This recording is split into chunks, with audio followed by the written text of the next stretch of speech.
तो आज हम लोग आर्ट एंड कल्चर का लास्ट टॉपिक पढ़ेंगे। हाँ, इसके बाद आर्ट एंड कल्चर समाप्त हो जाएगा। हाँ, तो कितना दिन, वैसे भी 6-7 क्लास से ज़्यादा नहीं पढ़ाना था, तो बहुत दिन पढ़ा दिए तुम लोग को। धीरे धीरे, जब आर्ट एंड कल्चर हम बोल रहे हैं, हम इतिहास नहीं बोल रहे हैं, हम सिर्फ आर्ट एंड कल्चर की बात कर रहे हैं। ठीक है, तो मधुबनी पेंटिंग इसको क्यों कहा जाता है? अरे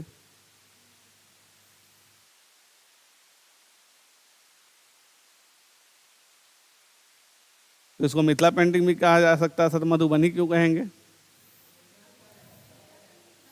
आ?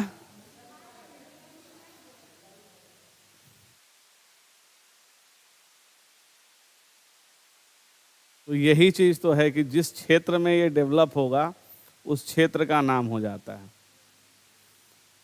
जैसे देखो, पहले ये मिथिला पेंटिंग ही, मिथिला चित्रकला ही कहा जाता था इसको। बाद में इसकी जो ख्याति हो रही है इंटरनेशनल लेवल पे, वो मधुबनी पेंटिंग के रूप में हो रही है। तो मधुबनी पेंटिंग का सबसे मुख्य थीम क्या था? सबसे पहले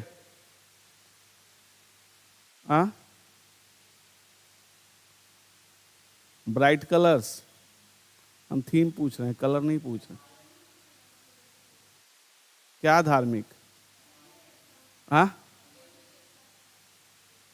देवी देवता का? महाभारत कहाँ देख ली? सबसे पहले, जैसे आपने सही बोला, रामायण, क्योंकि ये रामायणिक सीन के लिए ही सबसे ज्यादा जाने जाते थे। धार्मिक धार्मिक कहने से देखिए, धर्म का बहुत बृहद क्षेत्र है। धार्मिक कहने से सिर्फ धर्म का ही नहीं, धार्मिक, आर्थिक, राजनीतिक सब उसमें समाहित हो जाएगा। तो देखिए, सबसे पहले इसको राम कथा में ज्यादा लोगों ने उकेरना शुरू किया। देखो, जब अभिव्यक्ति की, मतलब अपने अंदर आप अगर संपन्न हैं तो आपके अंदर अभिव्यक्ति आती है। जैसे अब हम लोगों के अंदर अभिव्यक्ति नहीं आती है। उसका रीजन है कि जब हम लोग फ्री होते हैं तो मोबाइल लेके बस या तो किसी को फोन करेंगे, या फिर गेम खेलेंगे, या फिर सीरियल देखें, मूवी देखें। नया पे आया है वेब सीरीज, अरे खाएं चाहे नहीं खाएं, रोज देखना शुरू कर देंगे। तो हम लोग के अंदर वो अभिव्यक्ति जो होती थी ना, वो खत्म होते जा रही है। हम लोग में से कोई है जो फ्री टाइम हो जाए तो बैठ के कुछ उस पर कलाकारी करता रहे? हॉबीज खत्म हो गए हैं। जो भी बोल रहे हैं, अब जैसे पहले लोग क्रिकेट मैच बैठ के देखते थे, अब मोबाइल में कुछ दिन से देखने लगे। अब क्या करते हैं, जो ऐप आता है जिसमें बेटिंग लगता है, सारे लोग उसी पे बेटिंग लगाते रहेंगे। अपना टीम हार जाए जीत जाए, उससे मतलब नहीं है। मेरा जो 49 रुपया लगा हुआ है वो वापस आ जाए, उससे ज्यादा भी मुझे मिल जाए। नहीं, देखो, हम एक्चुअली एक चीज बता रहे हैं ना, हम खेले हैं कि नहीं खेले हैं, उससे काहे के लिए तो टेंशन ले रहे हो? नहीं, मतलब हम एक उदाहरण दे रहे हैं। देखिए, आपकी जहां सोच है, हम आपको पहले भी बताए हुए हैं, हमारे भी जनरेशन गैप नहीं है। हाँ, तो लगा ना, तो हमारे और तुम्हारे बीच जनरेशन गैप नहीं है। तो इसीलिए हम लोग की हॉबीज खत्म हो रही हैं। प्राचीन काल में अगर आप देखिएगा, जो घर के गांव के अगर महिलाओं को देखिएगा, सुबह, क्योंकि वहां एक टाइम ही खाना बन जाता है, सुबह में सब चीज, नाश्ता खाना सब बन के 10-11 बजते बजते वो लोग फ्री हो जाना है। बस जो लोग आएंगे उसको खिलाने का काम रहेगा, बाकी कोई काम नहीं उसके बाद रहेगा। उस जो मध्य में जो टाइम बच गया, उसमें ये सारे आर्ट फॉर्म डेवलप किए जाते थे। अब क्या है, अब कोई किसी का काम खत्म होता है किसी के घर में? काम ही नहीं, वो खत्म होने ही नहीं दिया जाता है। हॉबी नहीं, वो काम खत्म होने ही नहीं दिया जाता है घरों में, कि अगर काम खत्म कर लिए तो कहीं नया असाइनमेंट नहीं मिल जाए। इसलिए वो खत्म नहीं, इसलिए हॉबीज खत्म हो गई। तो इसमें हेडिंग डालिएगा, परिचय।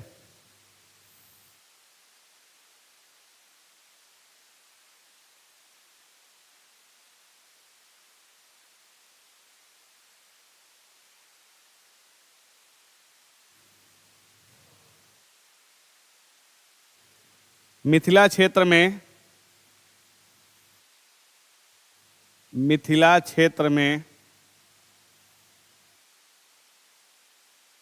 स्थानीय कलाकारों द्वारा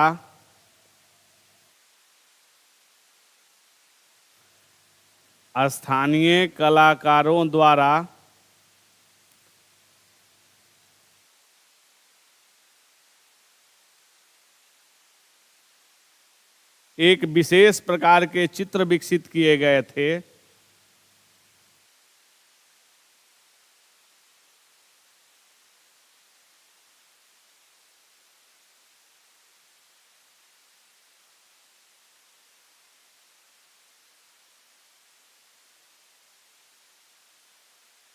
एक विशेष प्रकार के चित्र विकसित किए गए जो वर्तमान में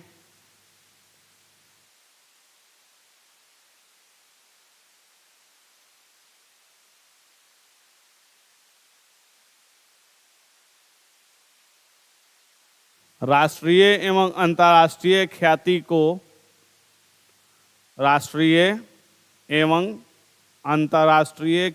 को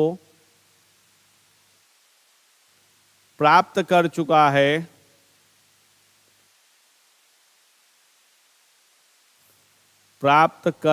है, कॉमा मधुबनी पेंटिंग कहलाता है।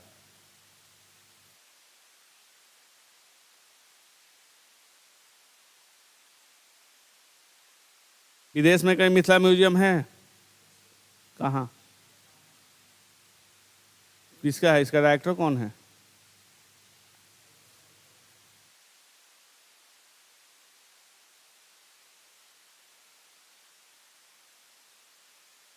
हाँ?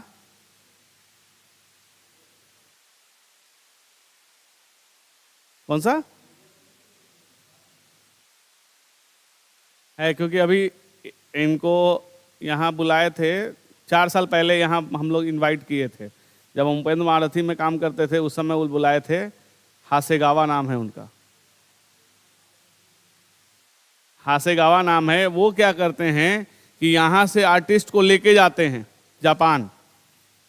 अजी यहाँ से जापान आर्टिस्ट को लेके जाएंगे, उनके रहने खाने सारा चीज़ अरेंजमेंट करेंगे, और यहाँ के आर्टिस्ट का काम ही है कि वहाँ जाके पेंटिंग बनाना। तो आए हुए थे यहाँ पे, तो उन्होंने एक बहुत अच्छा कलेक्शन, ना सिर्फ मधुबनी पेंटिंग का बल्कि जो यहाँ टेराकोटाज जो बनते हैं उसका भी अच्छा कलेक्शन है उनके पास। तो यहाँ के आर्टिस्ट को ले जाते हैं। जब ये यहाँ आए थे तो हमको लग रहा है नहीं भी अगर मधुबनी से उस तरफ से लोग आए होंगे तो 50 से ज़्यादा कलाकार मिलने आए थे हासेगावा से। तो वहाँ पे उन्होंने एक म्यूजियम की स्थापना की है। अच्छा है, इसी कारण से देखो, इसको इंटरनेशनल लेवल पे पहचान दिलाने का श्रेय सरकार को ही जाता है। जैसे देखो, हमारी जो कला और संस्कृति है उसको जब तक हम लोग दूसरे को नहीं बताएंगे लोग नहीं जान पाएंगे। जैसे लास्ट ईयर बिहार में एक बहुत बड़ा कॉन्फ्रेंस हुआ इतिहास संकलन का, युवा इतिहासकार नहीं, इतिहास संकलन का 3 साल पे वार्षिक सम्मेलन होता है, बिहार में हुआ।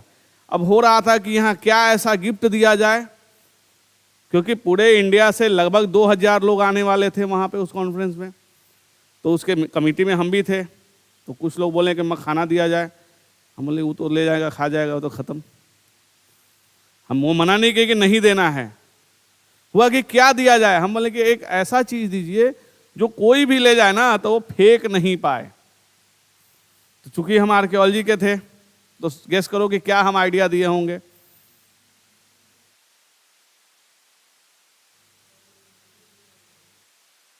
बुद्ध भगवान का पेंटिंग तो, आर्कियोलॉजी वाला पेंटिंग तो देगा नहीं, पुरातत्व वाले हैं। किस चीज का? कुछ गेस करो। यक्षिणी का। वो रिप्लिका बनवाए हम लोग, 2000 पीस बनवाया गया नालंदा में, वो उसकी रिप्लिका। और सारे डेलीगेट्स को वो मखाना तो दिया ही गया। इसके बाद मधुबनी जो पाग होता है वो तो दिया ही गया, लेकिन सारे लोगों को यक्षिणी की रिप्लिका दी गई। और जितने डेलीगेट्स आए थे बोले कि इससे अच्छा गिफ्ट हो ही नहीं सकता था, जबकि बहुत सस्ता। अगर पैसे की बात करो तो मात्र 70 रुपया खर्च आया था एक पे, लेकिन जो लेके गया उसके लिए वो बहुत है। क्योंकि हम लोग आर्कियोलॉजी वाले हैं, मेरे रूम में खुद इतनी बड़ी यक्षिणी है, हम बनवा के रखे हुए हैं, इतनी बड़ी बड़ी दो यक्षिणी है मेरे यहाँ, यहाँ है, घर पे है, बुद्ध की है मूर्ति, क्योंकि म्यूजियम में उन लोग को बोल देते हैं मात्र 200 रुपया में इतना बड़ा मूर्ति बना के देगा कौन, उतना तो पीओपी का दाम भी नहीं निकलता है जितना इतना बड़ा मूर्ति है 3-3 फीट की। तो चूंकि आर्कियोलॉजी है, हमको अपनी पहचान बतानी थी। तो जैसे आपने कहा एक ने बुद्ध की, तो देखिए बुद्ध की पहचान कौन सा मूर्ति आप दीजिएगा। अगर बुद्ध का जो सबसे बढ़िया मूर्ति माना जाता है वो कौन सा है, कौन सा, कहाँ का है, अवस्था हम नहीं पूछ रहे हैं, तुम लोग काहे उड़ने लगते हो। बोध गया का पता है, वो अनफिनिश्ड मूर्ति है, जो बोध गया टेम्पल में है वो अनफिनिश्ड मूर्ति है। सारनाथ सुने हो, सारनाथ का जो बुद्ध का जो है वो इंडिया में माना जाता है कि सबसे खूबसूरत है, जो उनका धर्मचक्र प्रवर्तन मुद्रा कहा जाता है वो मूर्ति। और सबसे अच्छा जो मूर्ति अगर देना है तो फास्टिंग बुद्धा, जो उपवास में मूर्ति है, वो सबसे सुंदर कहाँ पे मूर्ति है।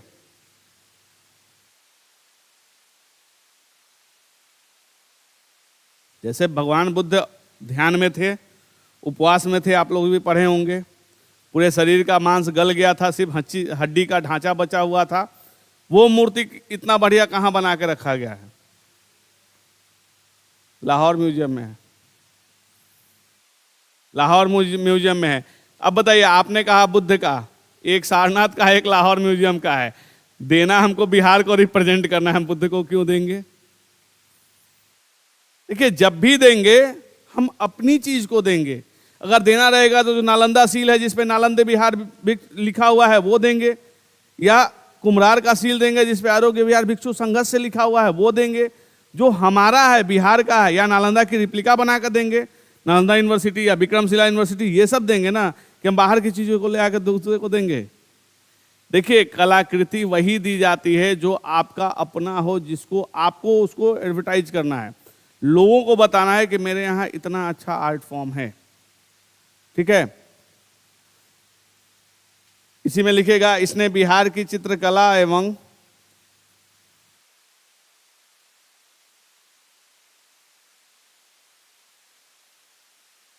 संस्कृति को न सिर्फ समृद्ध किया,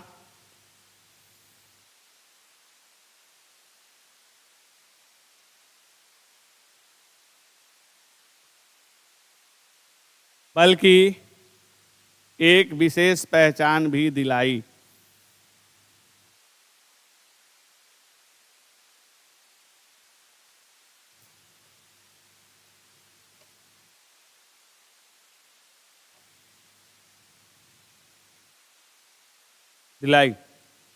नेक्स्ट हेडिंग डालिएगा स्रोत। अब बताइएगा मधुबनी पेंटिंग का सबसे महत्वपूर्ण किंवदंतियों में कौन सा स्रोत है, जो कहानियों में सुनते हैं।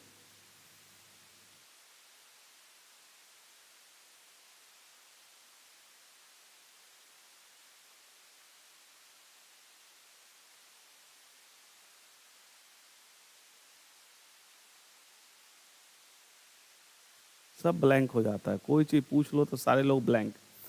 थोड़ी देर पहले इतना देर चीख चीख के बोले रामायण, तो रामायण की वदंतियों में न कौन यहाँ पे पैदा हो गया। उस समय रामायण का देख लिया था कि जनक के समय ये बनवाया गया था, कोई पैदा हुआ था।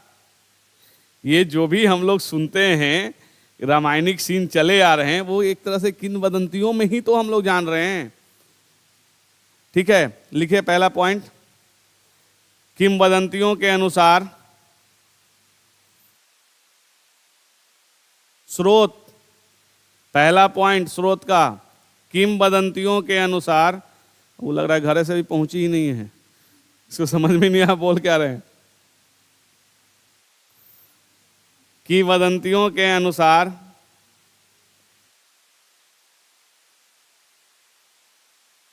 सीता के विवाह समय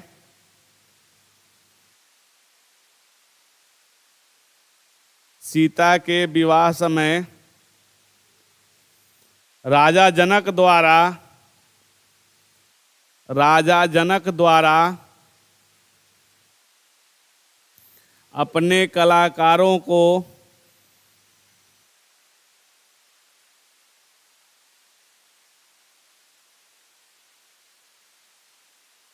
एक विशेष चित्र बनाने की आज्ञा दी गई थी। एक विशेष चित्र बनाने की आज्ञा दी गई थी।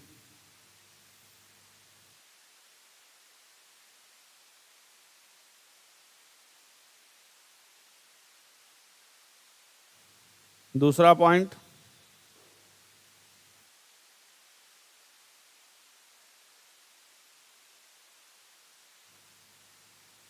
बराबर के गुफाओं से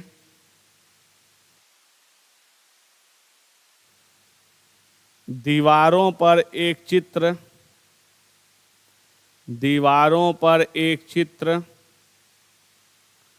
देखा गया जो इतिहासकारों के अनुसार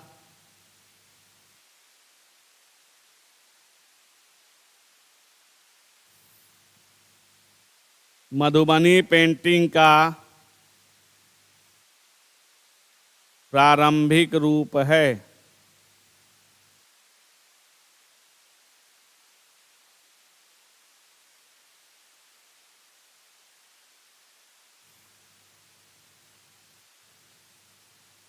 तीसरा पॉइंट, नालंदा के सराय टीला से प्राप्त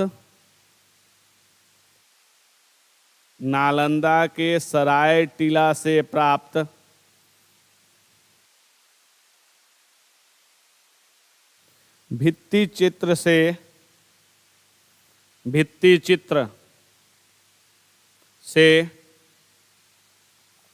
इसका साक्ष्य मिलता है। भित्ति चित्र से इसका साक्ष्य मिलता है।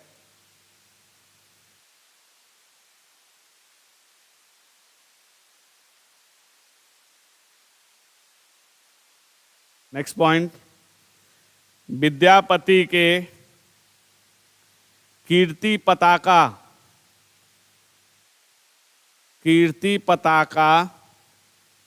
से इसका प्रथम साहित्यिक साक्ष्य प्राप्त होता है।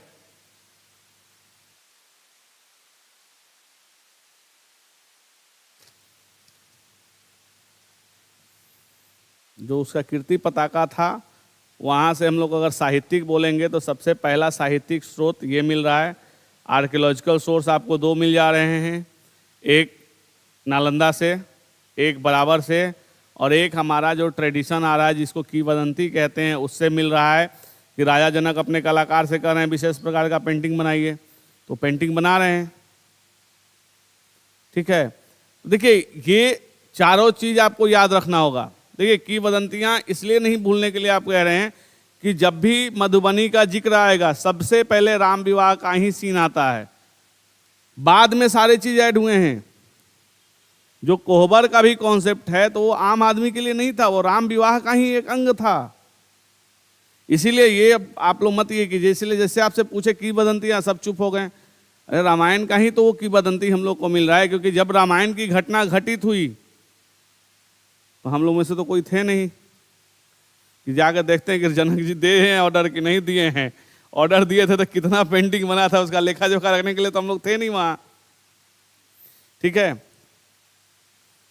नेक्स्ट पॉइंट, आधुनिक विकास क्रम।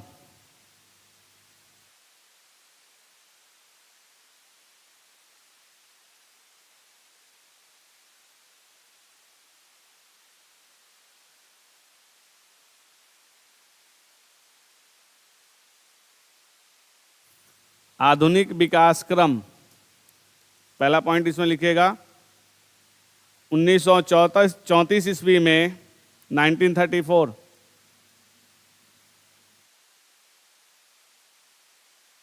1934 ईस्वी में आए भूकंप के बाद, भूकंप 1934 ईस्वी में आए भूकंप के बाद ब्रिटिश अधिकारी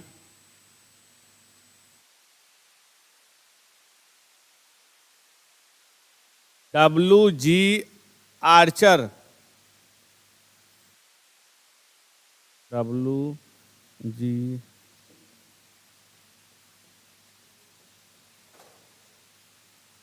W.G. आर्चर द्वारा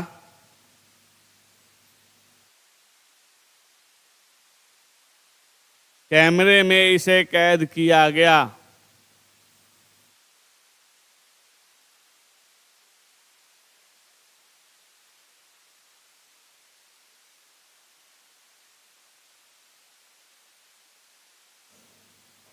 नेक्स्ट पॉइंट, 1965-66 1965-66 में हुए भयंकर अकाल के समय इसे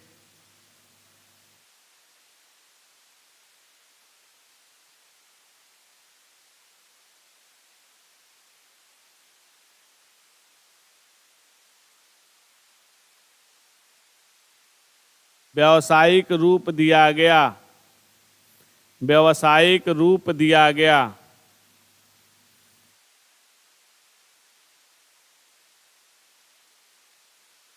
नेक्स्ट पॉइंट, बंबई के कलाकार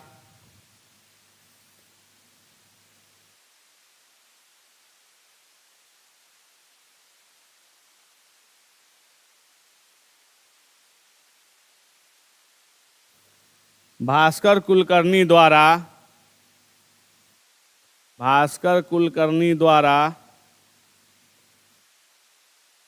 स्थानीय महिलाओं को कागजों पर चित्र बनाने की प्रेरणा दी गई।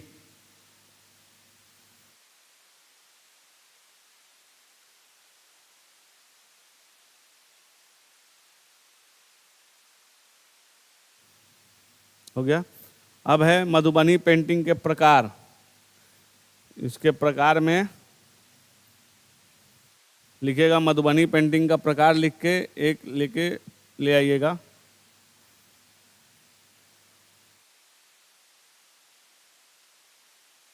मधुबनी लिख के ले आइए नीचे। एक तरफ लिखिएगा भित्ति चित्र, एक तरफ हो जाएगा भित्ति चित्र। भित्ति चित्र जानते हैं ना क्या होता है? नीचे लिख लीजिएगा दीवारों पर बनाए गए चित्र। नीचे में दीवारों पर बनाए गए चित्र।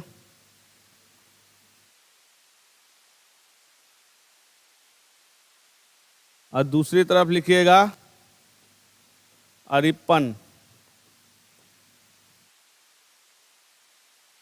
अरिप्पन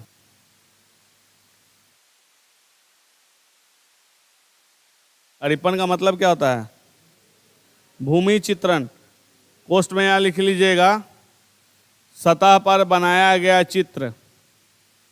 सतह पर बनाया गया चित्र यानी जो भूमि चित्रण होगा वो।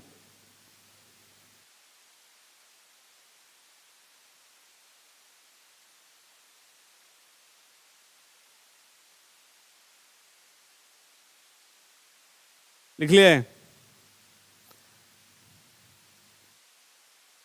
इसका जब भित्ति चित्र को भी फिर दो भाग में बांटिएगा। भित्ति चित्र को दो भाग में।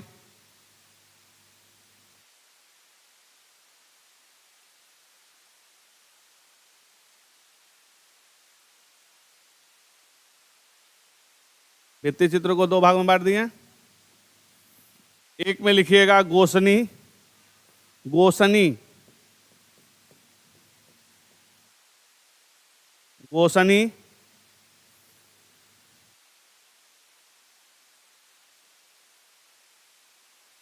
गोसनी का मतलब क्या होता है? पूजा घर की सजावट, इसमें लिख लीजिएगा पूजा घर की सजावट।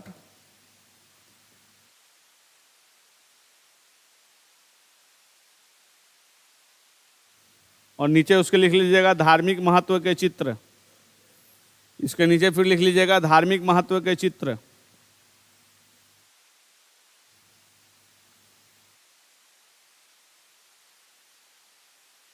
और दूसरा जो आएगा इसका वो हो जाएगा कोहबर।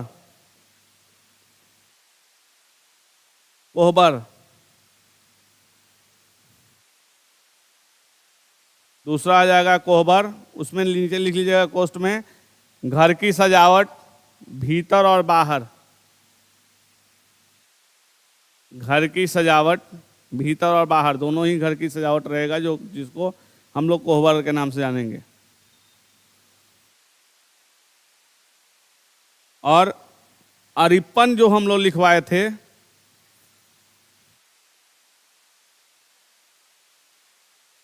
अरिपन जो लिखवाए थे उसमें दो तरफ लिख लीजिएगा।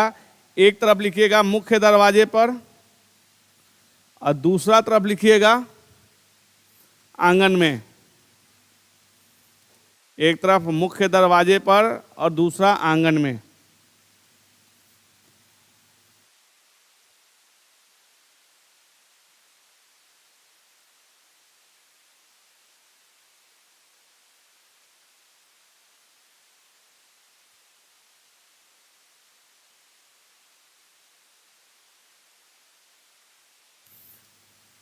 अब इसी में नेक्स्ट पॉइंट देके लिखिएगा गोसनी, कोष्ठ में पूजा घर की सजावट। गोसनी कोष्ठ में पूजा घर की सजावट। हाइफन देके इसमें लिखिएगा यह धार्मिकता से संबंधित होता था।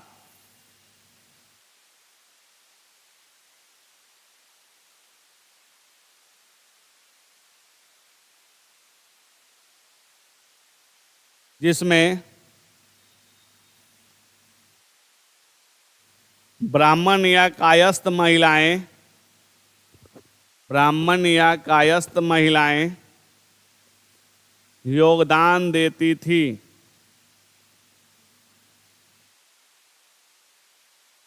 जिसमें ब्राह्मण या कायस्थ महिलाएं योगदान देती थी।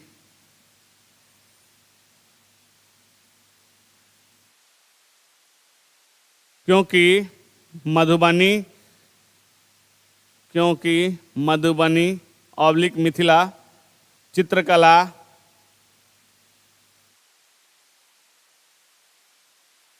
महिलाओं की पूर्ण भूमिका वाली, महिलाओं की पूर्ण भूमिका वाली। क्या हुआ, छूट गया?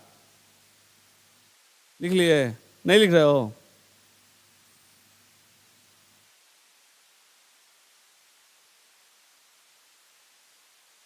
एक लोक कला है, एक लोक कला है।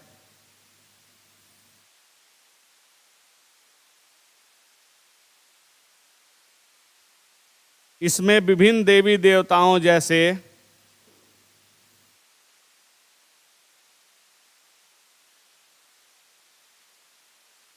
जैसे के बाद हाइफन दे देना, शिव पार्वती, शिव पार्वती, विष्णु लक्ष्मी, राम सीता, दुर्गा, राधा कृष्ण,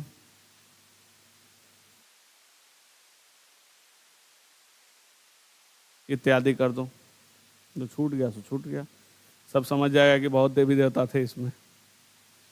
नेक्स्ट पॉइंट, कोहबर घर की सजावट। नेक्स्ट पॉइंट में ये कोहबर घर की सजावट।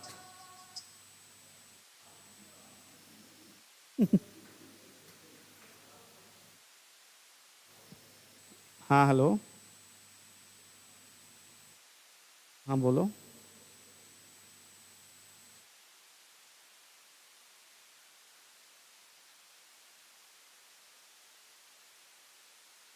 मनोज सर से आप बात कीजिए। ठीक,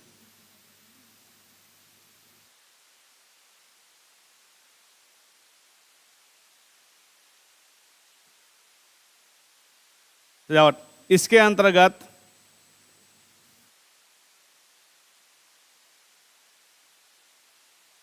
कोहबर घर के भीतर एवं बाहर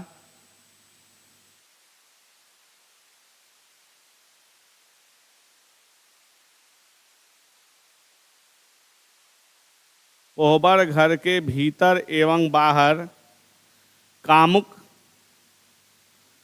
प्रवृत्ति के चित्र बनाए जाते थे।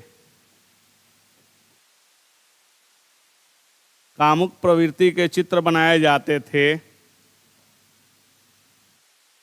जैसे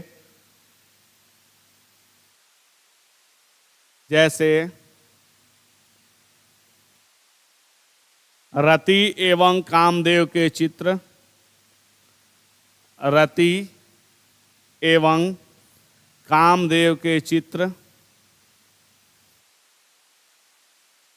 फिर ऐसे एक हाइफन देके पुरुष एवं नारी के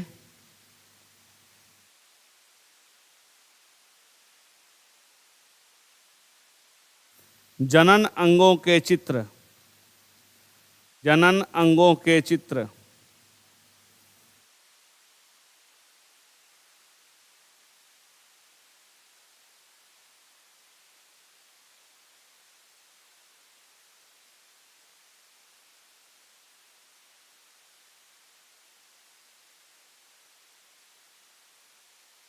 अब एक दे देना, एक तरफ चित्र और एक तरफ प्रतीक।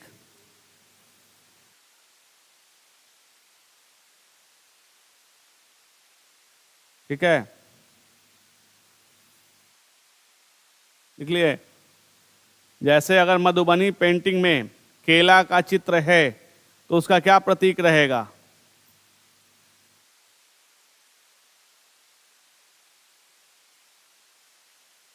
मांसलता, मतलब हिष्ट पुष्ट रहना चाहिए। केला एक तरफ, दूसरे तरफ मांसलता।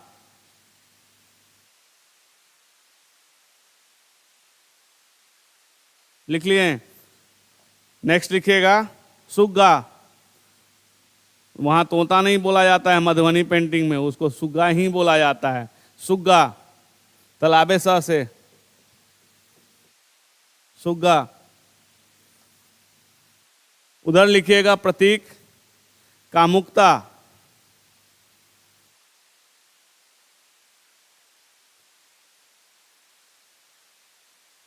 मछली का भी है, मछली, उसके बाद मछली लिख लो, उसका भी सेम चीज है। अब वो कितना प्रतीक कहां से लाएगा? मछली, कामुकता, बांस, वंश वृद्धि,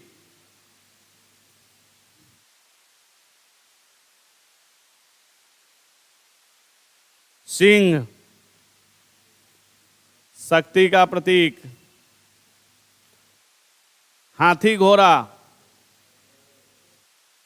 ऐश्वर्य का प्रतीक, ऐश्वर्या नहीं, ऐश्वर्य का प्रतीक,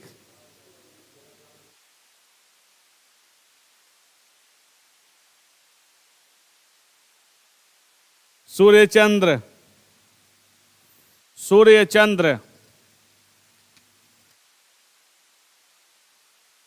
बताओ सूर्य चंद्र का इक्के को पढ़ के आया था क्या? दीर्घायु,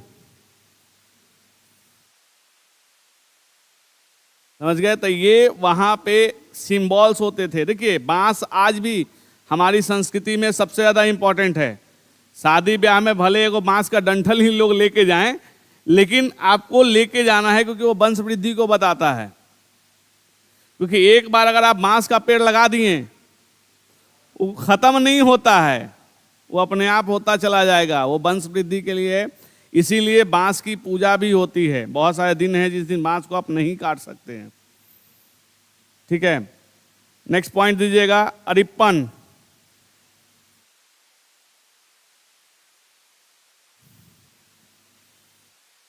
अरिप्पन,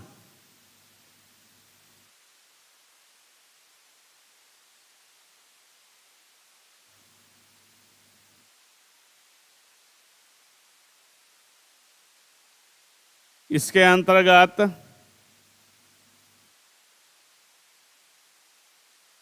घर के आंगन या मुख्य दरवाजे के बाहर, घर के आंगन या मुख्य दरवाजे के बाहर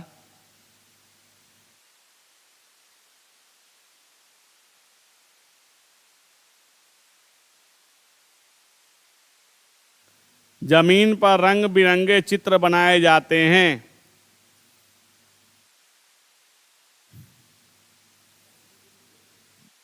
इसके अंतर्गत घर के आंगन या मुख्य दरवाजे के बाहर जमीन पर रंग बिरंगे चित्र बनाए जाते हैं। इसमें 5 प्रकार के चित्र बनाए जाते थे।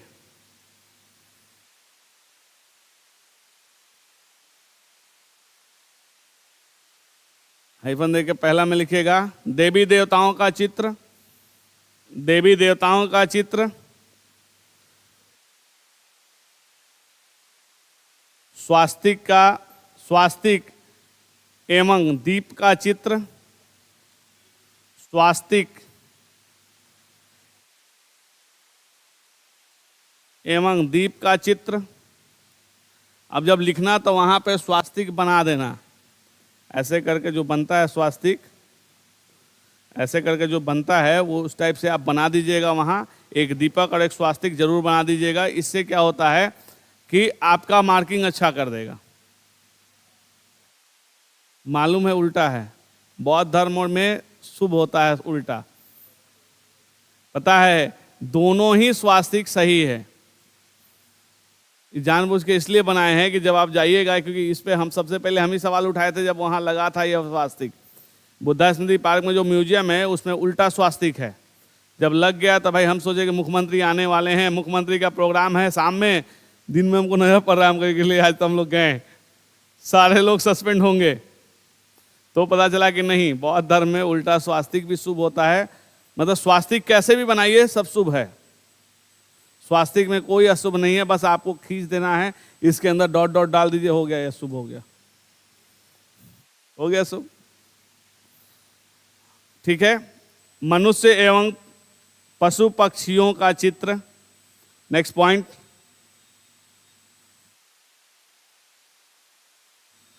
मनुष्य एवं पशु पक्षियों के चित्र,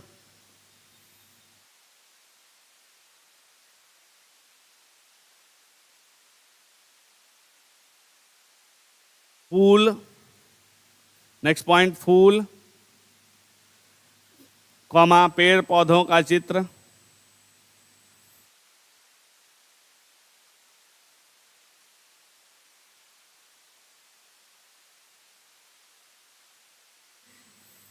नेक्स्ट तांत्रिक प्रतीकों का चित्र।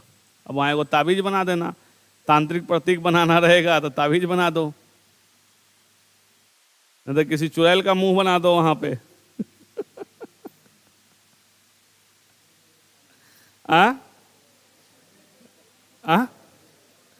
नहीं देखे हो ना, किसी को यहाँ पकड़ो, झोटा नोच के उसको मारो, देखो थोड़ी देर बाद उसका रूप सेम आ जाएगा। अगर नहीं देखना तो जिसका बड़ा बाल है ना उसको पकड़ो, अल्लाह के एकदम पूरा मारो, जो एकदम पूरा नोच नोच के, तो देखो थोड़ी देर के बाद एकदम चुड़ैल जैसा रूप हो जाएगा।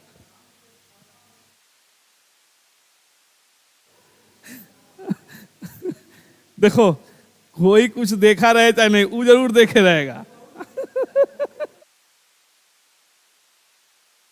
वही वही देखो, हर एक बैच में एक बच्चा वैसा होता है ना, वो दुनिया में अगर कोई वो काम नहीं किया रहेगा, वो किया रहेगा। अगर बोलेगा कोई कि तुम पिटाए हो तो सब कहेगा कि नहीं, तो कहेगा सर हम चप्पल से पिटाए थे जरूर। क्योंकि देखो क्या होता है ना कि वो एक सब चीज देखा है, ट्रांसफार्मर पर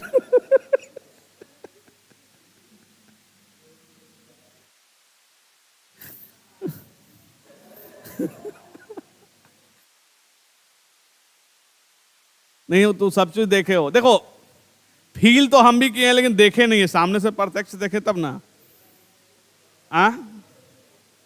देखो भूत प्रेत हम भी मानते हैं, क्योंकि एक बार भूत बंगला में रुक के देख लिए हैं तो भूत प्रेत से मुलाकात हो गई थी। सच में होता है, होता तो सच में है। क्या हुआ कि जब हम लोग स्टूडेंट थे तो हम लोग टूर पे गए थे मुर्शिदाबाद पैलेस। तो मुर्शिदाबाद पैलेस में रुकने का हो रहा था, तो हम सोचे ना कि काहे नहीं, 400 साल पुराना बेड है, इसी पे तो सोना है आज। हम गए, बिहार वाले का नियम जानते नहीं, जहाँ गमछी बिछा दिया वो अपना जगह हुआ, बैग रख दिए बेड पे, सो गए रात में।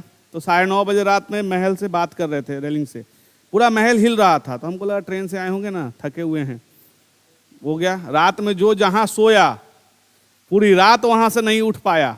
एक लड़का अभी DU में प्रोफेसर है, मेरा बैचमेट है, 6 फीट का लड़का, वो गया 12 बजे रात में गया वॉशरूम, वो 12 बजे से लेकर 6 बजे तक कम्बोर्ड पर बैठा रहा।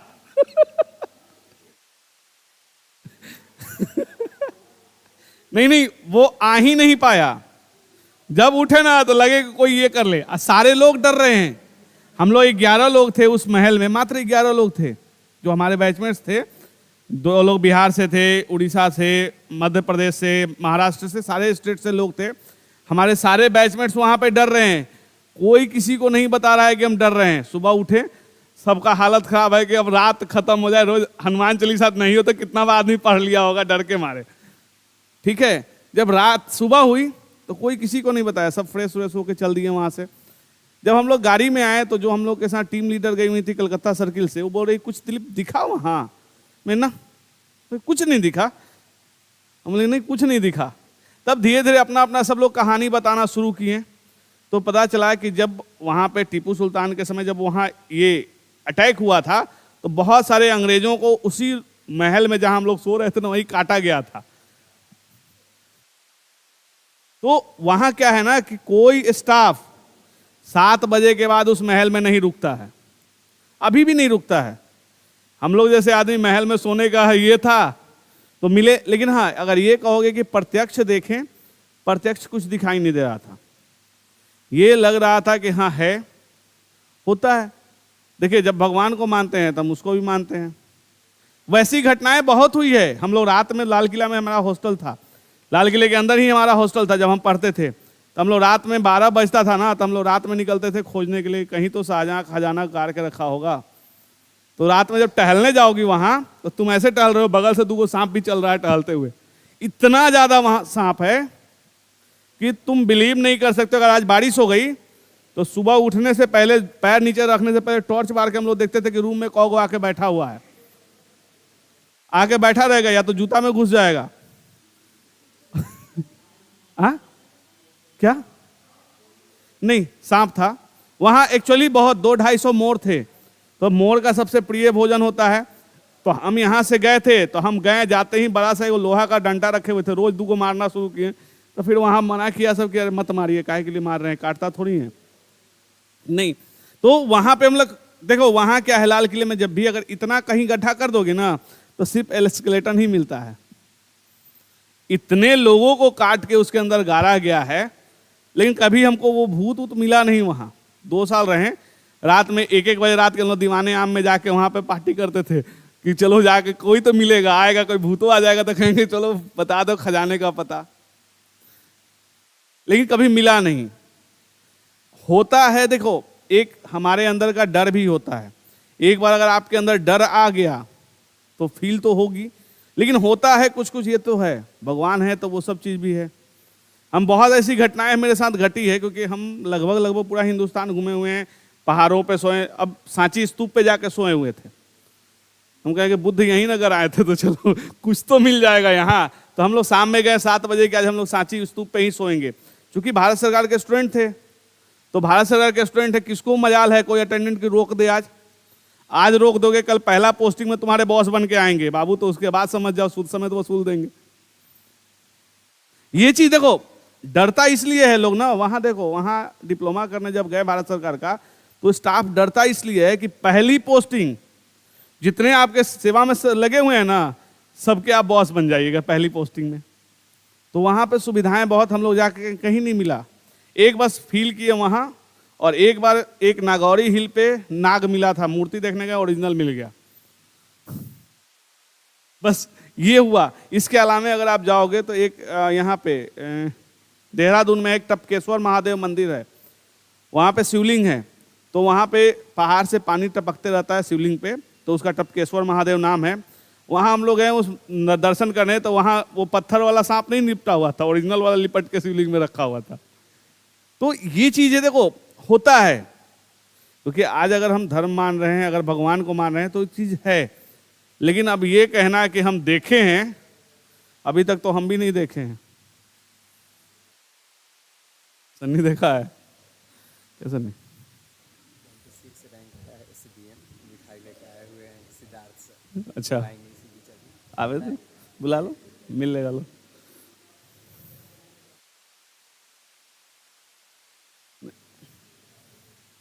नहीं तो वही बता रहे हैं, देखो वैसा अभी मिले नहीं है, लेकिन हाँ ये होता है, हम भी फील किए हुए हैं। क्योंकि देखो हम लोग क्या है ना कि हम भटकते रहते हैं, हम लोग डर तो थोड़ा मोड़ा लगता भी, ऐसा थोड़ी कि हम एकदम निडर है, हमको डर नहीं लगता है, डर तो लगता है, लेकिन फिर भी होता है ना कि ऐसा जो होगा सो देखा जाएगा, एक नया अनुभव हो। तो चूंकि आर्कियोलॉजी मेरा बैकग्राउंड है, अब बता रहे हैं कि हम लोग एक्सप्लोरेशन में जाते थे तो पानी पीठ पर 5 किलो 6 किलो लाद देते थे हम लोग के टीचर, और 16 किलोमीटर पैदल उस जंगलों में, नरवर तिकोजा के जंगलों में, जहां पे शेर और सब रहता है, उस जंगल में ले जाएंगे। और शर्त यही रहती थी कि तुम ना इसको पानी दोगे ना तुम उसको पानी दोगे। जैसे अगर जो लड़की भी है साथ में, उसका अपना पानी लेके जाओ, इधर से लेके जाते थे भर के, उधर से सारा बोतल खाली हो जाता था। सोच लो इतना पैदल चलना, एक्सप्लोरेशन करना प्री हिस्टोरिक टूल्स के लिए। तो हम लोग एडवेंचर लाइफ जिए हुए हैं, तो वहाँ होता है। लेकिन ये जो कहना है कि उसको देख लिया वो क्या ट्रांसफार्मर पे, अभी तक हम अपने यहाँ भी ट्रांसफार्मर पर नहीं देखे हैं। इसी को ले जाएंगे क्या? अरे क्या नाम है तुम्हारा?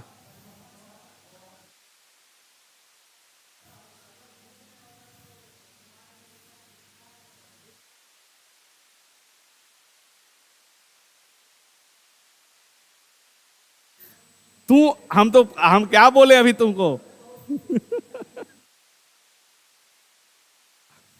अच्छा, कहीं पिटाए हो बाहर?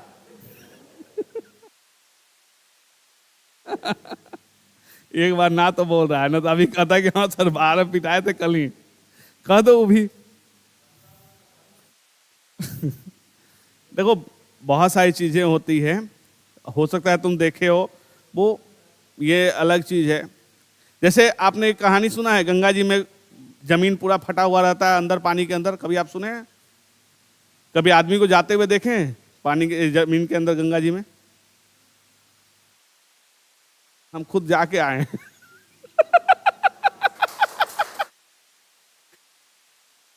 तो तुमको पता होना चाहिए, 2 साल तक डर से हम गंगा जी में कदम नहीं रखे थे। 2 साल तक हम डर से गंगा जी में कदम नहीं रखते थे। क्या हुआ कि नहा रहे थे, हमको तैरने नहीं आता है, अगला जो पैर रखें सीधे नीचे, तो हमारे यहाँ उसको खोह कहा जाता है गांव के भाषा में।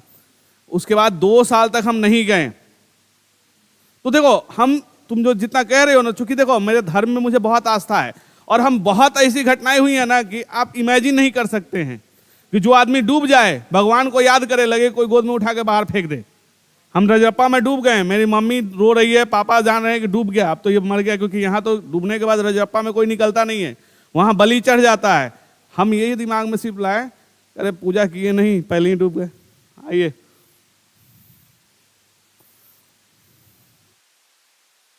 अरे ना, अरे कम से कम आइए सर,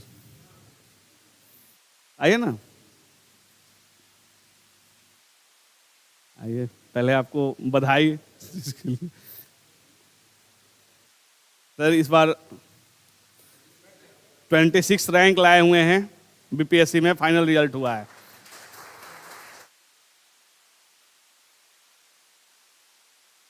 सिद्धार्थ, सिद्धार्थ जी नाम है।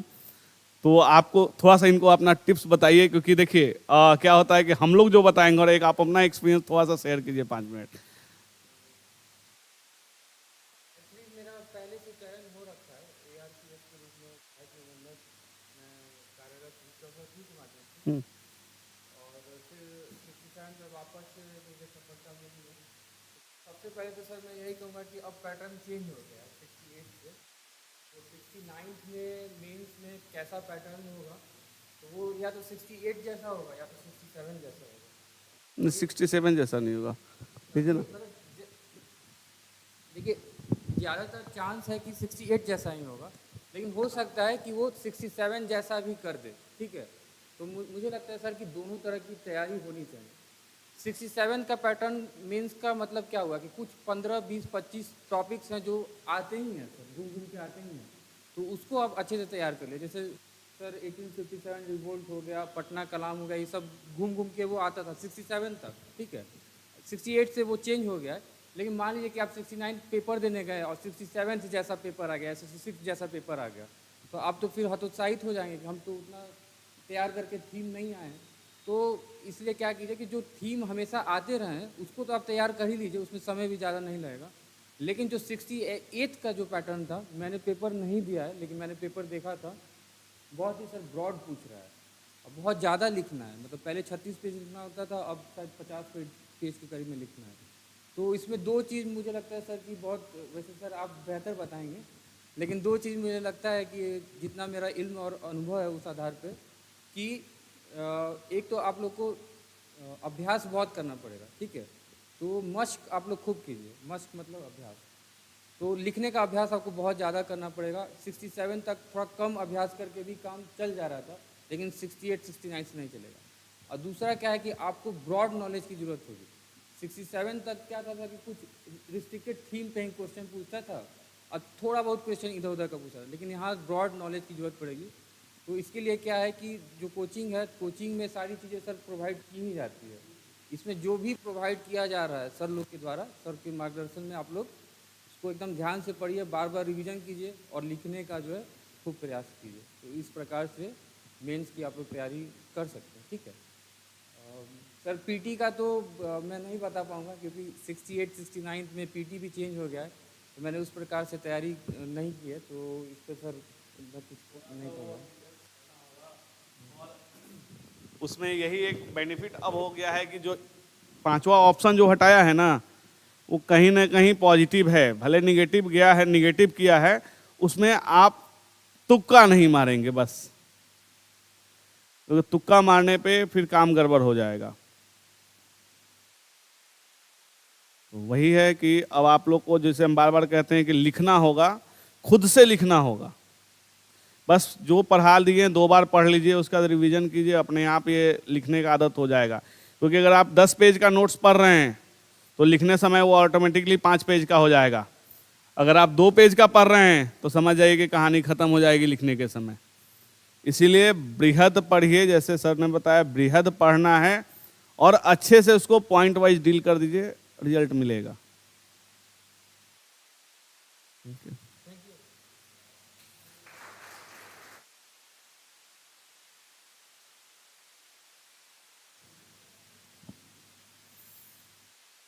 समझ गए। अब लिखने का टेंडेंसी देख के नहीं लिखना है। जैसे हम लोग जो फेयर करने का जो आदत डाल रहे हैं ना, उससे बेहतर है, देखो उससे बेहतर है कॉपी बर्बाद हो, ठीक है, फेयर करने का आदत छोड़ दो, पढ़ के और लिखने का डायरेक्ट आदत डालो। फेयर नहीं करना है, क्योंकि अभी आपके पास समय अच्छा है, समय अच्छा है। आराम से 1 बार 2 बार 3 बार आप लिखते जाइएगा, ऑटोमेटिकली जहां आपका छूट रहा है पॉइंट फिर से पढ़ के लिखेंगे। हम लोग क्या करते हैं कि यहाँ से ले जाने के बाद बढ़िया से कॉपी सजा के फेयर करते हैं। बहुत सारे बहुत सारे बच्चों का आदत होता है, ठीक है। इनका अभी देखिए 26वां रैंक आया है। इस बार एक चीज अच्छा देखे हैं, अभी जो बहुत तेज बच्चे थे उनका रिजल्ट नहीं हुआ है। मतलब जिसके लिए उम्मीद था कि उसका रिजल्ट होगा, नहीं हुआ रिजल्ट। उसका रीजन बताइए क्या है? नहीं, उसके अलावा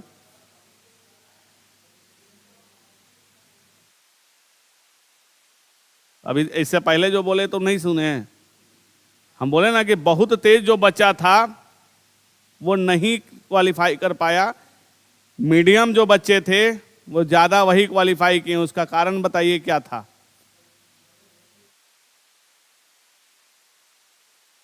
प्रैक्टिस के साथ साथ आपको वहाँ ओवर कॉन्फिडेंट नहीं होना है। थोड़ा सा अपने आप को दिखाना नहीं है कि हम बहुत जानकार हैं। सबसे बड़ी बात है कि जो लोग ज़्यादा जानकार हैं ना, उनके अंदर एक अहम आ जाता है कि नहीं हम बहुत अच्छा बोल देते हैं। जैसे कोचिंग वाला 4 बार अगर आपको तारीफ कर दे या कोई टीचर 4 बार तारीफ कर दे तो आप फूल के तो गुब्बारा हो जाइएगा, तो उस गुब्बारे को तो फटना ही है। क्यों हम कभी तारीफ नहीं करते हैं? हम क्यों नहीं कभी तारीफ करते हैं? आप कितना भी अच्छा करके आइएगा, कुछ ना कुछ कमी निकाल के हम भेज देते हैं। क्यों? हमको गुब्बारा बनाना ही नहीं है, हमको सिर्फ सक्सेस आपका चाहिए ना। आप कैसे सक्सेस हो रहे हैं उससे मतलब नहीं, हमको सिर्फ सफलता चाहिए। और देखिए, सफलता बहुत कुछ आपको एहसास दिला देगी, समझ गए? इसीलिए जो बहुत तेज बच्चे थे, क्योंकि ये हम लोग भी अभी गौर कर रहे हैं, जब रिजल्ट आया है तो हम लोग कुछ कुछ बच्चों का खोज रहे थे कि उसका हुआ नहीं, क्या कारण है, तो पता चल रहा है कि नहीं, जो एटीट्यूड यहाँ मुझे दिखाया गया था, हो सकता है कि वहाँ भी तो वो एटीट्यूड दिखाया गया होगा। जैसे क्वेश्चंस हम पूछ रहे थे तो बच्चे गुस्सा कर रहे थे, गुर्रा कर देख रहे हैं। कुछ कुछ लड़कियां जो बहुत तेज थी, हमको उम्मीद था कि एकदम एसडीएमओ बन जाएगी, नहीं हुआ उसका। तो उसका रीजन था, जैसे क्वेश्चन पूछो ना तो उसको लग रहा था कि गुस्सा कर देख रही है। हम बोले कि तुम मेरा क्या लेके जा रही हो?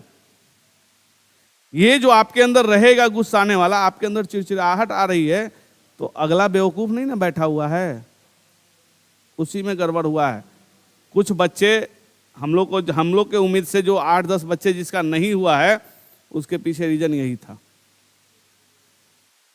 Over confidence. चलिए इसको इसमें आगे लिखिएगा नेक्स्ट पैराग्राफ में। उपरोक्त चित्र, इस पॉइंट को खत्म करें। उपरोक्त चित्र, उपरोक्त चित्र, उपरोक्त जो ऊपर में जो लिखा है वो सब चित्र, पर्व त्योहार, विवाहोत्सव एवं तुलसी पूजन के शुभ अवसर पर बनाए जाते थे। उपरोक्त चित्र, पर्व त्योहार, विवाहोत्सव एवं तुलसी पूजन के शुभ अवसर पर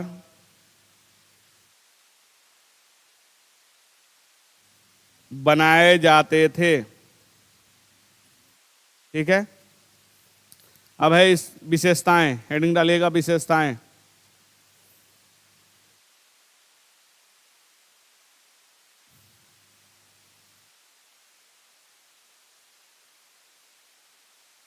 ये सबसे ज्यादा कहाँ बनाए जाते थे ये चित्र? किस चीज पे?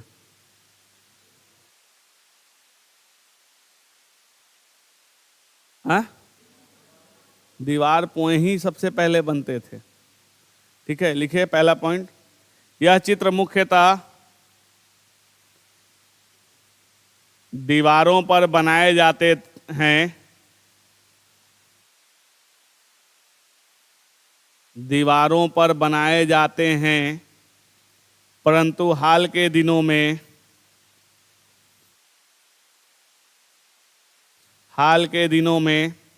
कागज, कपड़े आदि पर भी बनाया जाने लगा है। आदि पर भी बनाया जाने लगा है।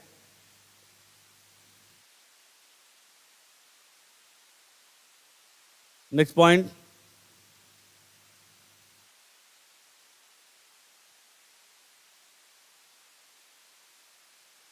इसके लिए कलाकारों द्वारा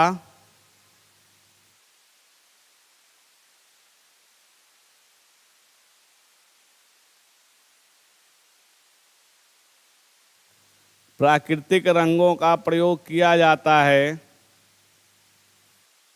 प्राकृतिक रंगों का प्रयोग किया जाता है जो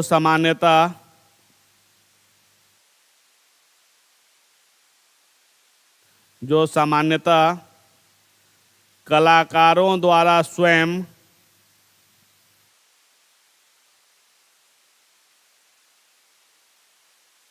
बनाया जाता था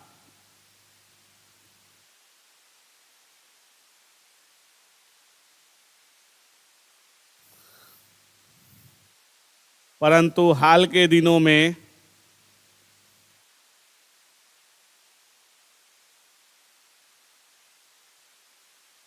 कृत्रिम रंगों का भी प्रयोग किया जाने लगा है।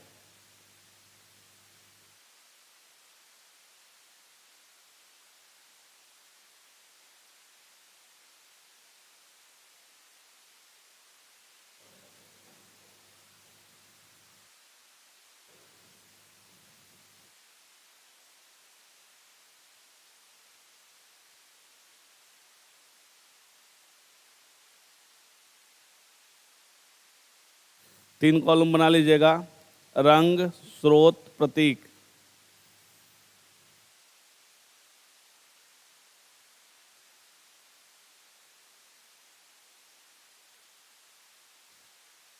रंग में लिखिएगा लाल। स्रोत क्या है?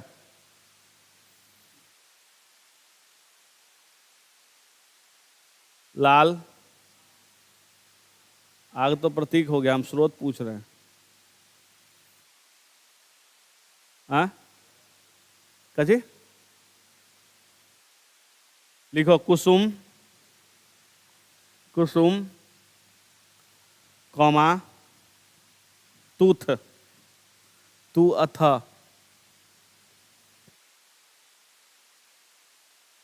हाँ,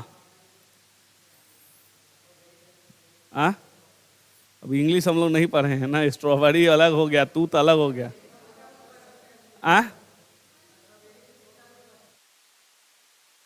स्ट्रॉबेरी अलग चीज है, वो तूत के तब मानता कैसे है? स्ट्रॉबेरी को रोज जोर से रगड़ोगे तो भी वो नहीं है, तूत को थोड़ा सा दाब दोगे तो खत्म कहानी हो जाएगा। कैसे कह सकते हो?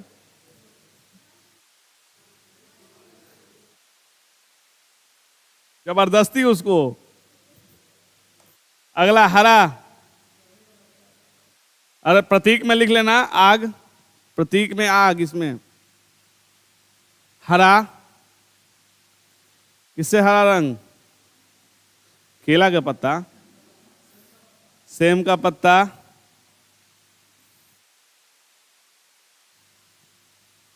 और प्रतीक में हरियाली।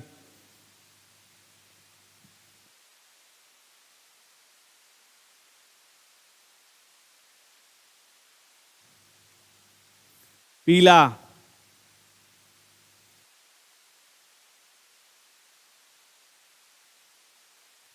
इसमें लिखो चूना एवं बैर के पत्ते को मिलाकर,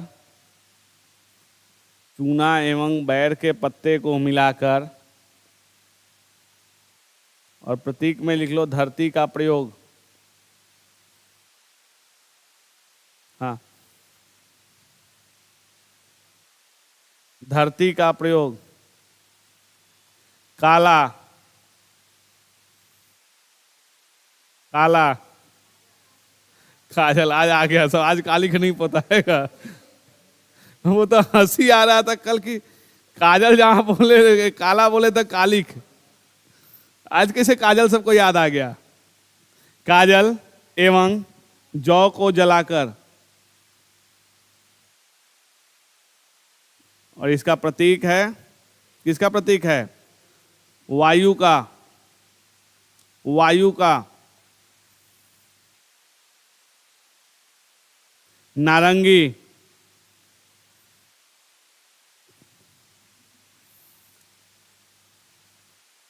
पलाश के फूल,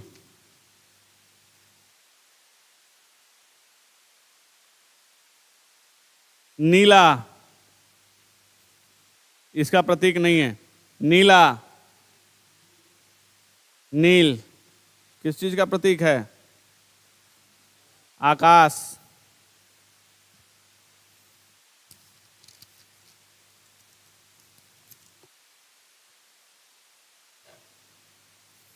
नेक्स्ट पॉइंट इसी में, अगला फिर एरो देके लिखिएगा। वो दूसरा जो एरो लिखवाए थे उसी का ये पॉइंट था। तीसरा में लिखे इस चित्रकला में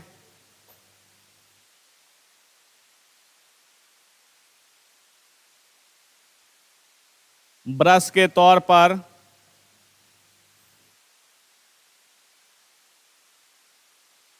ब्रश के तौर पर बांस की कूची।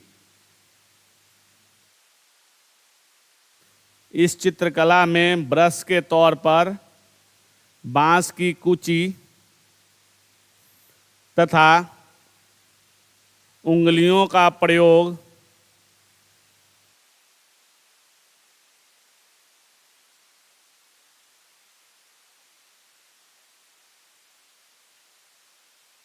रंग भरने में किया जाता था। प्रयोग रंग भरने में किया जाता था तथा आधुनिक काल में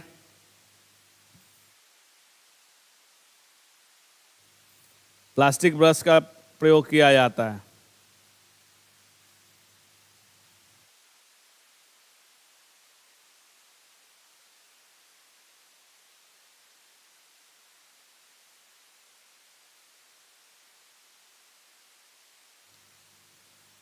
क्लियर?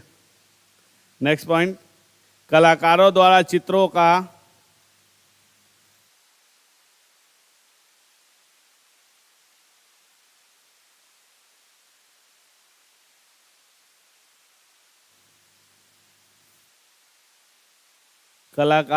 चित्रों का सांकेतिक स्वरूप तैयार किया जाता है। सांकेतिक स्वरूप तैयार किया जाता है, फिर उसमें रंग भरने का कार्य होता है।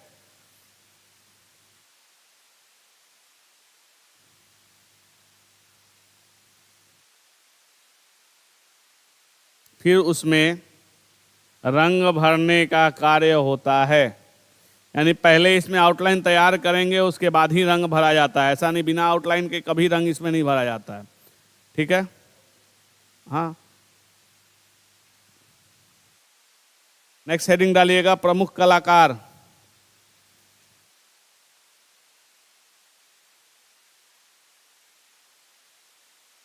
प्रमुख कलाकार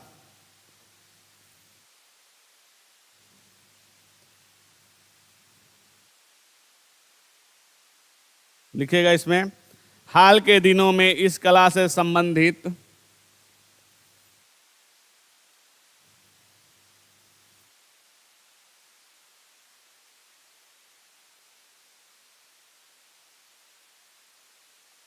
कई कलाकार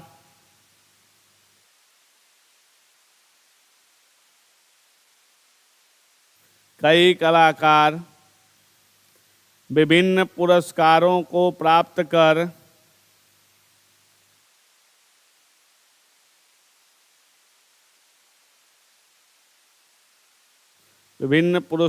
को प्राप्त कर इसे अंतर्राष्ट्रीय ख्याति प्रदान किया है। इसे अंतर्राष्ट्रीय ख्याति प्रदान किया है।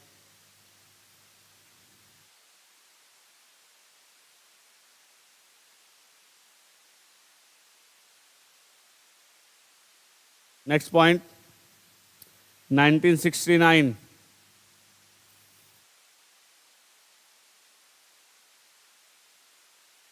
1969 में सीता देवी को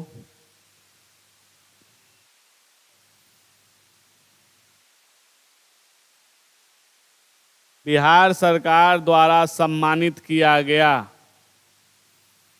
बिहार सरकार द्वारा सम्मानित किया गया।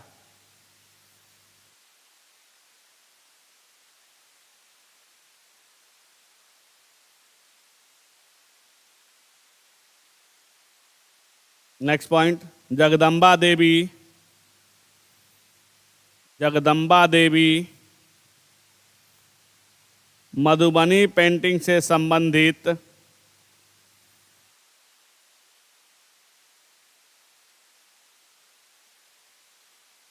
प्रथम राष्ट्रीय पुरस्कार विजेता थीं। प्रथम राष्ट्रीय पुरस्कार विजेता थीं।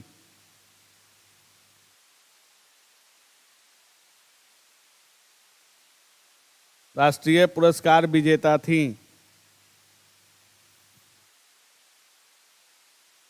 नेक्स्ट पॉइंट, इसके अलावा महासुंदरी देवी,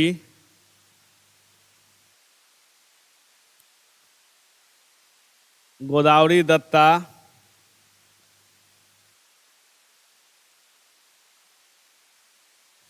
बउआ देवी,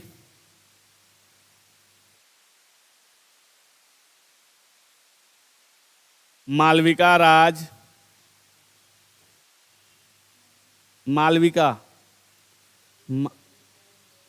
बउआ देवी,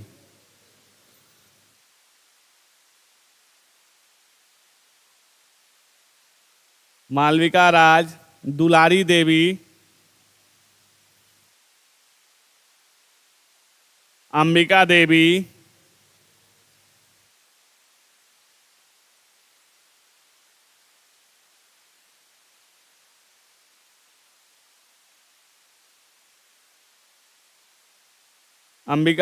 आदि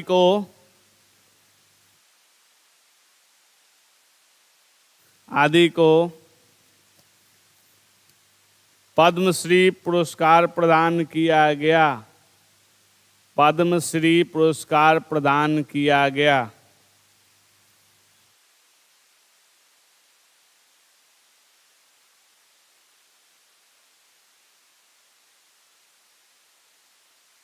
इन लोगों को मधुबनी पेंटिंग में समझो इतने लोगों को पद्मश्री मिला हुआ है।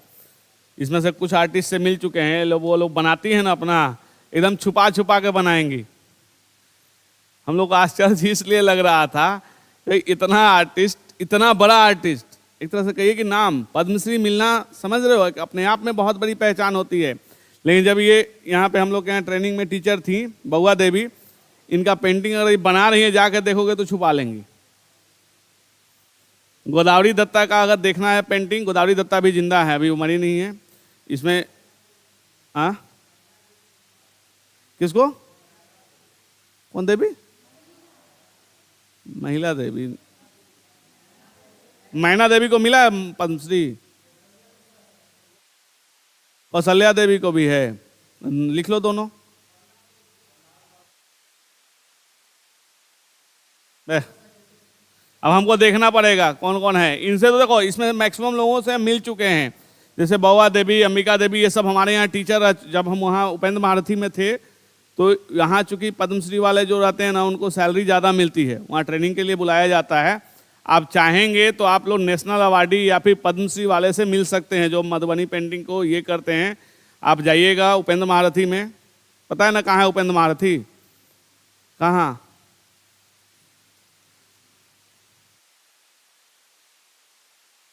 मॉल के, हाँ, पीएल मॉल के पीछे है, वहाँ चले जाइएगा, वहाँ आप मिल सकते हैं इन लोगों से।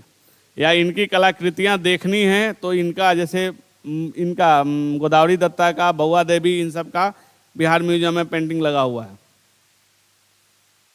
वो ये लोग एकदम छुपा छुपा के बनाती हैं, वो समझ में नहीं आया, इतना बड़ा अवार्ड भी मिल गया है, देखने जाओगे तो सिखाना नहीं चाहते। एक्चुअली देखो प्रॉब्लम ये है कि ठीक है अवार्ड मिलना एक अच्छी चीज़ है कि चलिए बिहार के हैं, बहुत अच्छा है, लेकिन होता है ना कि फुल्ली बहुत अच्छा सिखा दें। हाँ, महासुंदरी देवी को कब मिला था पद्मश्री? हाँ, 11 में।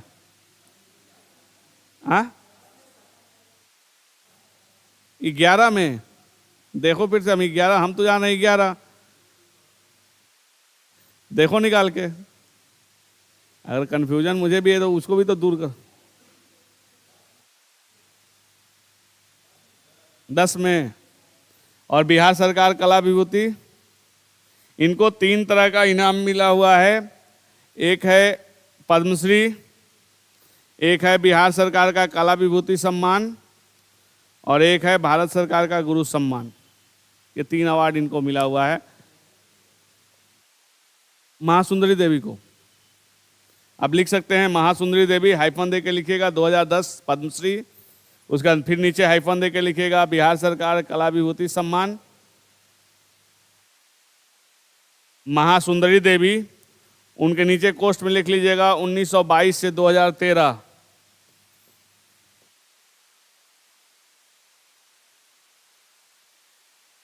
इसको तो समझाना नहीं पड़ेगा ये क्या है,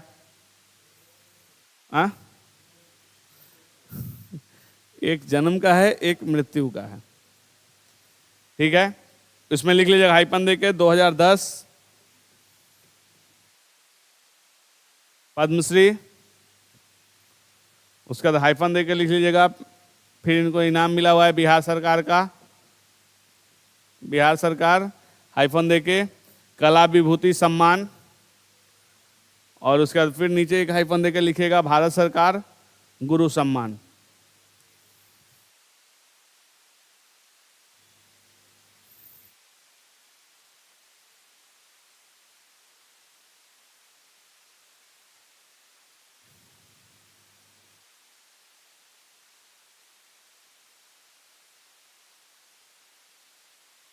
नेक्स्ट हेडिंग डालिएगा महत्वपूर्ण उपलब्धियां,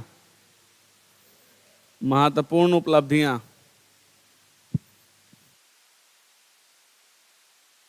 उपलब्धियां में राष्ट्रीय एक तरफ, एक तरफ अंतर्राष्ट्रीय।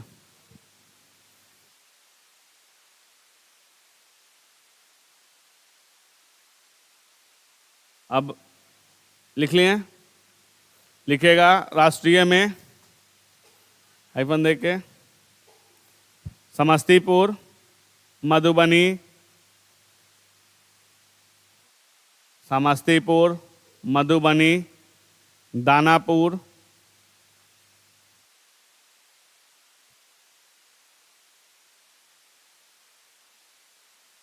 आदि रेलवे स्टेशनों पर की दीवारों पर, आदि रेलवे स्टेशनों की दीवारों पर अलंकरण।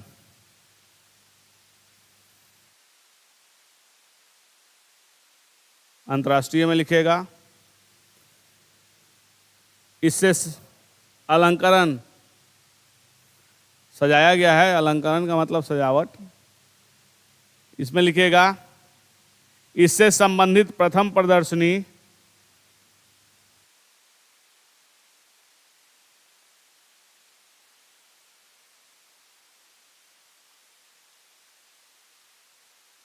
उन्नीस सौ 42 में कहाँ किया गया था? 1942 हम बात कर रहे हैं, लंदन में किया गया था।